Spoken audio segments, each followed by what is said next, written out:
మీ ఇంట్లో కార్ని రెంట్కిచ్చి డబ్బు సంపాదించాలనుకుంటున్నారా? అయితే వెంటనే ఈ నెంబర్కి కాల్ చేయండి. నమస్తే, welcome back to Suman TV. నేను మీ సంజయ్. ఈరోజు మనతో పాటు ఉన్నారు ఎమోషనల్ వెల్నెస్ కోచ్ మరియు మోటివేషనల్ స్పీకర్ అరిత అక్కల గారు. మ్యామ్తో మాట్లాడి కొన్ని విషయాలు తెలుసుకుందాం. నమస్తే మ్యామ్. నమస్తే సంజయ్. మ్యామ్, పెళ్ళిళ్ళు ఇప్పుడు జరిగే పెళ్ళిళ్ళు ఎక్కడన్నా చూసుకుంటే తల్లి అంటే అటుపక్క అమ్మాయి తల్లిదండ్రి, అబ్బాయి తల్లిదండ్రి మాట్లాడుకుంటూ ఉంటారు. అంటే వీళ్ళిద్దరికీ నచ్చారని అన్న అంటే ఐ మీన్ పెళ్లి చూపులు జరిగే సమయంలో అబ్బాయికి అమ్మాయికి నచ్చాక తర్వాత తల్లిదండ్రులు ప్రొసీడ్ అవుతారు.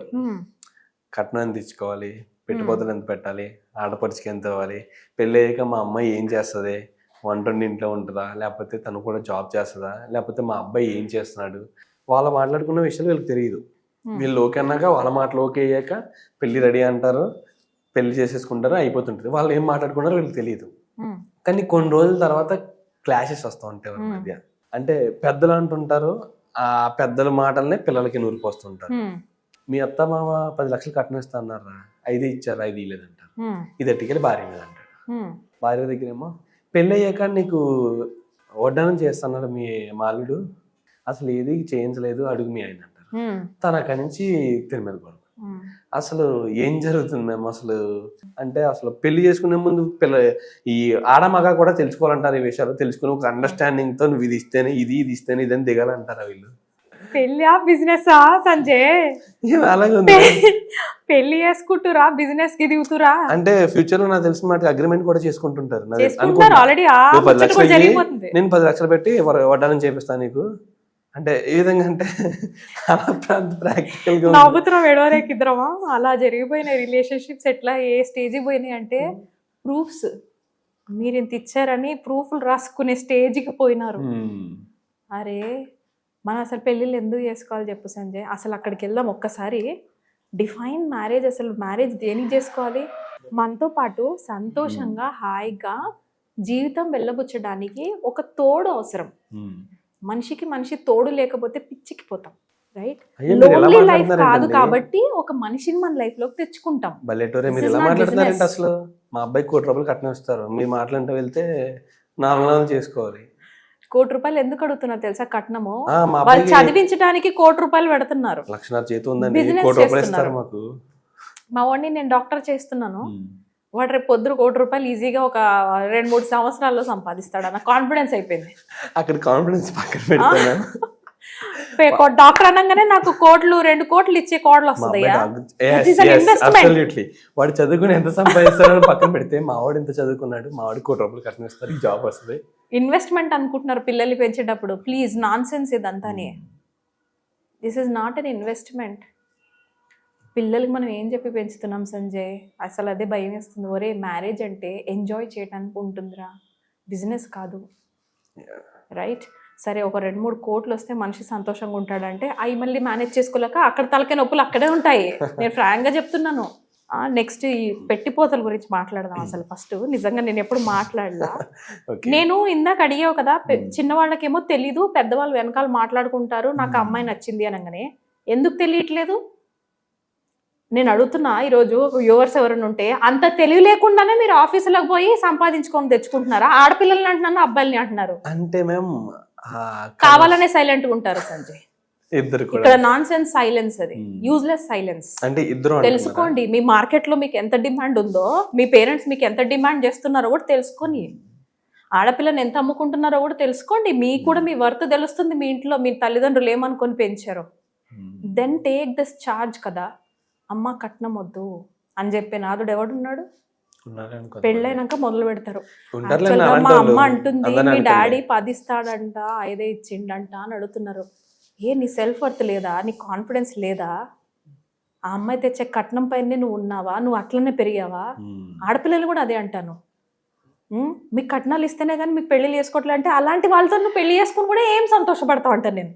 రేపు పొద్దున ఏం చేసుకుంటావు? అలాంటి వాడు రేపు పొద్దున ఇంకో ఫంక్షన్ వస్తే మళ్ళీ నీ ఫోన్ చేసి మీ నాన్న నాకు ఇంత పెడతాడా అని అడుగుంటాడు. నా దగ్గర తెలిసిన ఒక కపుల్ అయితే ఎంత దారుణం అంటే, చెప్తే ఒక బాధ, చెప్పకుంటే ఒక బాధ. పెట్టిపోతలు, పెళ్ళిళ్ళు అయిపోయినాయి, రిసెప్షన్లు అయిపోయినాయి, అన్నీ అయిపోయినాయి. మనోడు పుట్టాడు, సంతోషంగా ఎంజాయ్ చేసిన టైంలో కూడా వాళ్ళు ఏం పెడుతున్నారో నువ్వు కనుక్కోరా. వీళ్ళేమో ఏం చెప్తే ఏం లొల్లు వస్తుందో అని ఆడపిల్లలు సైలెంట్గా ఉన్నారు. అది అటు తిరిగి ఇటు తిరిగి వీళ్ళు గోల్డ్ చైనే కొన్నారు, వాళ్ళు గోల్డ్ చైనే కొనేసారయ్యా. మధ్యలో ఆడపిల్ల ఎంత సచ్చింది తెలుసా? ఆ అబ్బాయి పడ్డాడు, కానీ ఆ అబ్బాయి ఫ్రస్ట్రేషన్ తీయడానికి ఈ అమ్మాయికి వేసేసాడు. ఈ అమ్మాయి ఫ్రస్ట్రేషన్ ఇంకెక్కడ తీర్చుకోవాలి సంజయ్? మీ అమ్మ వాళ్ళకి అంత పొగరా, మాకు చెప్పరా? మరి మీరు కూడా చెప్పలేదు కదా. నువ్వు అదంటే ఇది కూడా ఈ పెట్టిపోతలు ఉంటాయి చూసావా, ఇవి ఇండియన్ మార్కెట్లోనే నడుస్తాయి. మార్కెట్ అంటుంది ఎందుకంటే దిస్ ఈజ్ అ బిజినెస్ అని అయిపోయింది. పెళ్ళి అంటే బిజినెస్ అయిపోయింది జనాలకి. నా బాబా సంతోషంగా ఒక కోడలు ఇంటికి వస్తుంది, తెచ్చుకుంటే సంతోషం.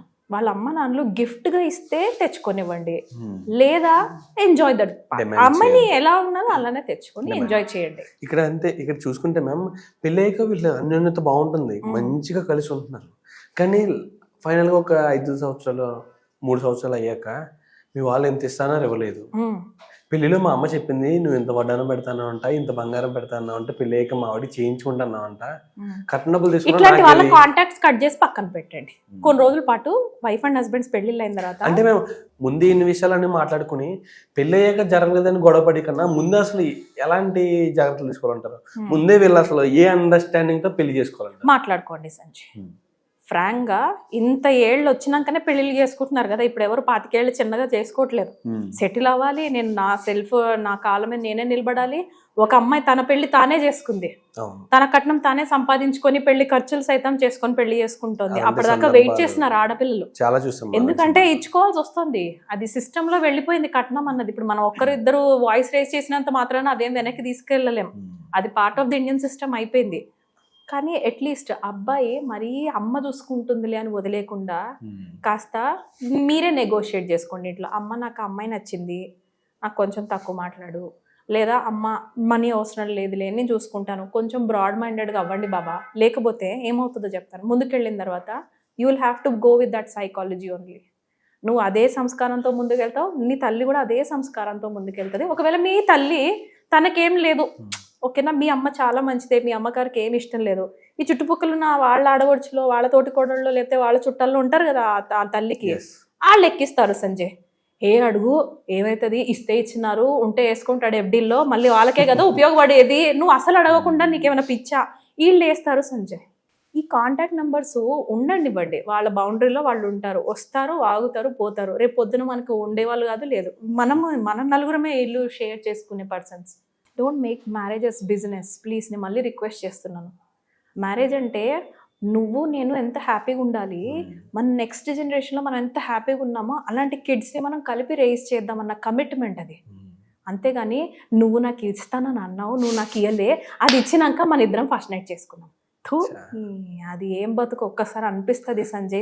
అనిపిస్తుంటదండి, అమ్మాయి తరపు వాళ్ళు కూడా ఒకసారి కట్నం అడిగితే బాగుంటుంది అనిపిస్తుంది. అంత లేదులే, మన ఇండియన్ సొసైటీ అంతలా అలా మారినప్పుడు ఖచ్చితంగా చేంజ్ వస్తుంది, ఖచ్చితంగా మారాలి. ఒక అమ్మాయి మ్యారేజ్ టైంలో ఫాదరు వెనకాల మాట్లాడుకున్నారు సంజయ్. తండ్రి ప్రామిస్ చేసేసాడు, నేను ఓన్లీ 2 లక్షలు ఇస్తాను, మిగతా డబ్బులు మీరు మా అమ్మాయి జాబ్ చేస్తుంది కదా అందులోంచి శాలరీ రాగానే మీరు తీసేసుకోండి అన్నాడు. ఈ ముక్క ఈ అమ్మాయికి చెప్పలా. పెళ్ళైన ఒక నెలకి ఈ అమ్మాయికి తెలిసిపోయింది, ఫ్రాడ్ పీపుల్, మా నాన్ననే ఫ్రాడ్, వాళ్ళు ఫ్రాడే, వాళ్ళు పైసలు మనుషులే, బయటకు వచ్చింది సంజయ్ మ్యారేజ్ లోంచి. అమ్మాయి కష్టపడ్డ డబ్బు మీద తల్లిదండ్రులకు మాత్రం ఎంతవరకు హక్కు ఉంటుందండి, నాకు అర్థం కాని విషయం. మనం చదివిస్తున్నప్పుడు ఏమనుకొని చదివిస్తున్నాం పిల్లలకి, వెరీ ఇంపార్టెంట్ కదా, చాలా ఇంపార్టెంట్, చాలా ఇంపార్టెంట్. నేను మా బాబుని అంటే ఇవన్నీ చూశాక నేను చెప్పాల్సి వస్తుంది, బాబు ఫ్రీ సీట్ వస్తే మంచిగా జాయిన్ చేస్తా, లేకపోతే జాబ్ చేసుకుందు కానీ. దిస్ ఇస్ బికాజ్ నేను ఉన్నాను అన్న ధైర్యం అతిగా ఇవ్వద్దు పిల్లలకి.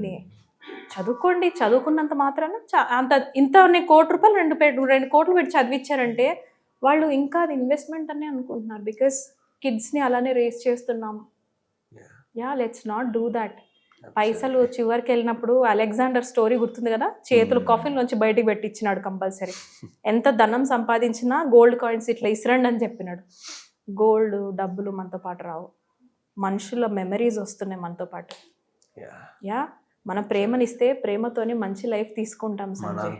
లేనప్పుడే తెలుస్తుంటది, ఉన్నప్పుడేమో డబ్బు పరిగెట్టద్దు. డబ్బు ఇంపార్టెంటే, బట్ అదే ఇంపార్టెంట్ కాదు, love is more important. Thank you, ma'am. Thank you very much. Thank you.